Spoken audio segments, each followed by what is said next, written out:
money and 2,000 post offices on the chopping block. What our investigative team has found is more bad news for the beleaguered agency. Postal carriers in uniform downing alcohol. Here's Jeff Cole with part 2 of his startling investigation. Thomas, last night we showed you hidden camera video carriers Rudy Gray and Melvin Ingram on the clock in a city tavern guzzling beer and sipping hard liquor.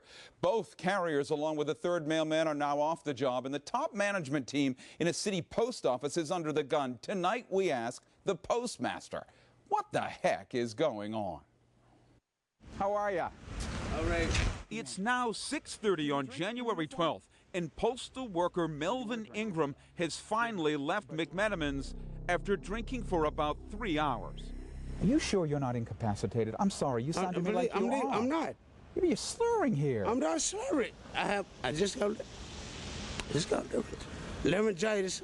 I'm not slurring. Remember, we've seen him knock back 4 20-ounce beers and a glass of Scotch whiskey, and he's heading for his car. How many beers did you have in there? I just had one beer. Oh, no. Yeah, He was in there with a hidden camera. He saw 4. Nah, you didn't have one beer. Nah, you did not have one beer. No way. I just had no one way. beer. And as we've reported, this wasn't his first time. On Friday the 7th, we saw Ingram down 3 20-ounce beers and what looked like a glass of hard liquor before sliding into his postal service vehicle and driving off. Friday, I didn't come here Friday. You weren't here at all Friday? No, I wasn't. You were not here at all Friday. You didn't have 3 big beers. No. And jump in the small postal van that you had parked on the other side there. No, I didn't. Boy, I think we saw you. Oh, no, and it wasn't me. I think we taped it, but you know what? I'm sure you'll give me identifying information and I can show you the tape. And while this was going on, you don't look like you're in any position to drive. His drinking buddy, carrier Rudy Gray, who we urged moments earlier not to drive his postal truck after downing 7 beers. Sir, please don't drive the vehicle. Okay. Returns to the lot behind the bar, apparently with a co-worker who jumps in Gray's mail truck and takes off, passing right by us. Who is it? Well, who's this? I have no idea. Well, what are you guys doing drinking in this place when you're wearing the uniforms? I'm not. Is this him? I don't know what you're talking about. No, that's... Is this proper behavior for the members of the U.S. Postal Service? It's sickening, and it's upsetting. Sickening? Yes.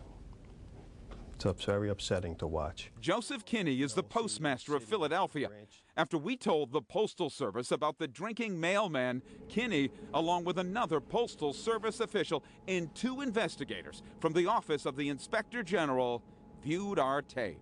You saw these men drink a number of beers and get into their Postal Service trucks. Can they do that? No, they cannot. Did it appear dangerous to you what they were doing? Absolutely, it appeared dangerous to me. And scary to the public, do you think, to see it? Yes, very scary. U.S. Postal Service rules bar workers from drinking intoxicating beverages in public places while in uniform. And they sure can't do it while on the clock. You've got the vehicle, so are you on duty? No. And despite mail carrier Gray's denial, Kinney says they're on duty. When we see these workers with their trucks, they get into their postal trucks, they are being paid. They are on the clock. Yes, sir. And in this instance, drinking beer. Yes, sir. Over and over again. Yes, sir. And remember how both carriers use their scanners while in the tavern? The postmaster thinks they may have found a way to beat the system. We asked about Gray. Is it your concern he's obtained a copy of the barcodes that should be on his route, and he's indicating that he's walking his route when in fact he's in a tavern? Yes, that is a concern of mine, that he does have a copy of that barcode, and he's misrepresenting his delivery time. We also wanted to know how the postman could be off the street drinking in a bar without their bosses knowing it. They're in there in the early afternoon, 2:30, 3 o'clock, smacking down beers. How do they get away with it? I don't. That's a good question. Yes, this is a requirement of the supervisors to observe their employees, all their employees, on the street on a daily basis. This obviously did not happen according to your video. I'm shocked. Debbie Amoroso of Plymouth Meeting is a longtime volunteer with MAD, Mothers Against Drunk Driving. She was drawn to the group by a searing tragedy. In 1998, we lost our only child, Daniel, to a drunk driver. We showed Amoroso our video. It enrages me, okay, that these men who hold a responsible job and are on the road would do this type of thing and endanger us all. Sooner or later, something is going to happen while they're driving these vehicles, and someone's going to lose their life. So here's what we know. The Inspector General's Office of the U.S. Postal Service is involved in investigation.